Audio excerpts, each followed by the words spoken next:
toutes et à tous et bienvenue dans l'édition de la revue de presse française sur la RVS pour ce jeudi 2 juin 2022. Ici Annick Lana, la présentation, mais on au console technique. Comme toujours, on a les journaux L'Express et Midi Madagascar.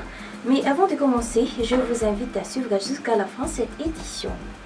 À la une du journal à l'Express, Rapte ou Fugue, une série de disparitions de jeunes inquiète. Les réseaux sociaux sont inondés d'avis de disparition de jeunes ces derniers jours. Certains sont retrouvés dans un état méconnaissable. Des témoignages affirment qu'ils ont été éjectés d'une voiture par des inconnus. S'agit-il de rapte ou fugue? C'est la question qui se pose à la une du journal. Perspective, la Banque mondiale fustige le système éducatif. Une fois de plus, pour la Banque mondiale, pointe du doigt le système éducatif. Un constat sans complaisance d'après l'article du journal. Et côté réconciliation nationale, le CFM favorise le dialogue. Dans le cadre de sa commission pour la réconciliation nationale, le Conseil du Fampiavang Malagas n'a cessé de prôner le dialogue entre toutes les parties concernées. Et dans la rubrique économie, rapport de la Banque mondiale, la pauvreté résulte de plusieurs paramètres. Durant la présentation des perspectives économiques de Madagascar, hier à Nouveau-Tel, des hauts responsables de la Banque mondiale ont donné des réponses aux interrogations sur ces aides financières. Continuons par le journal Midi Madagascar, à la une, Merci Tusk, transfert d'urgence de matériel de guerre, d'après l'article du journal. Et dans l'actualité économie, croissance et pauvreté, deux sombres perspectives décrites par le rapport de la Banque mondiale.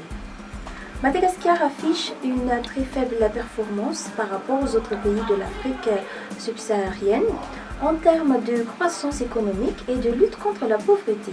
La grande île devrait pourtant avoir une croissance entre 7% et 8% selon le rapport de la Banque mondiale. Restons dans la rubrique économie. Filière lait, le volume des importations de produits laitiers a doublé en 5 ans. La plateforme regroupant tous les acteurs opérants dans la filière lait, connue sous le signe de MDB ou Malagasy Dairy Board, a célébré cette année la Journée mondiale du lait à travers le projet Profilé financé par l'Union européenne. Et dans la rubrique société, système scolaire public, 80% des enseignants n'ont pas les diplômes adéquats selon la Banque mondiale. Le rapport économique 2022 de la Banque mondiale dresse un tableau sombre du système éducatif malgache. Selon cette institution, la baisse du niveau des résultats scolaires s'explique en partie par la sélection du recrutement et la performance des enseignants des établissements publics. Et terminons dans la page 5, ministère de la Population, l'élaboration de la politique nationale de protection de l'enfant bientôt achevée. Des avancées sont enregistrées dans le cadre de la protection de l'enfant.